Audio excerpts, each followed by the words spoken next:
টোটো চালক হোক কিংবা বাইক চালক, অনেকেই এখনও ট্রাফিক নিয়ম সম্পর্কে সম্পূর্ণ সচেতন নন।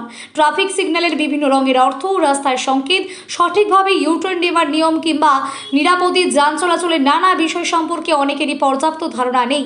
এই পরিস্থিতিতে দুর্ঘটনা রোধ এবং নিরাপদ সড়ক গড়ে তুলতে সচেতনতামূলক উদ্যোগ নিল মালদা জেলার ট্রাফিক পুলিশ।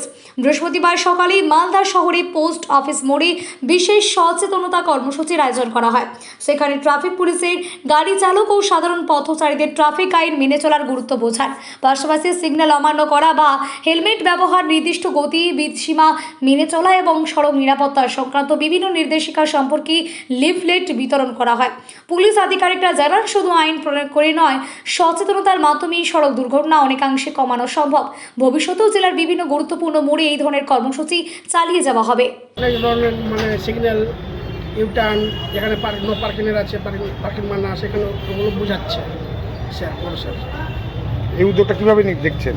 হ্যাঁ, এই উদ্যোগটা কিভাবে দেখছেন? খুব ভালো লাগলো, স্যার বোঝালো, খুব সুন্দরভাবে বোঝালো।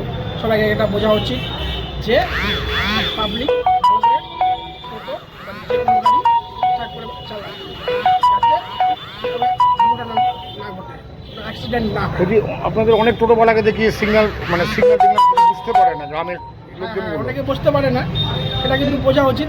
যেভাবে স্যার দেখালেন এই জিনিসটা অবশ্যই বোঝা উচিত, বোঝার ব্যাপার আছে, একটা বোঝার ব্যাপার আছে। কি কি সিগন্যাল বুঝালো বলছে? সিগন্যালটা অনেক কিছুই আছে, যেমন ইউটার্ন নিতে গেলে দেখে নিতে হবে, রেড লাইট দেখে ভাবে চলতে হবে, গ্রিন সিগন্যাল হলে পরে তবে যেতে হবে, এরকম অনেকটাই বোঝালো। আপনার নাম?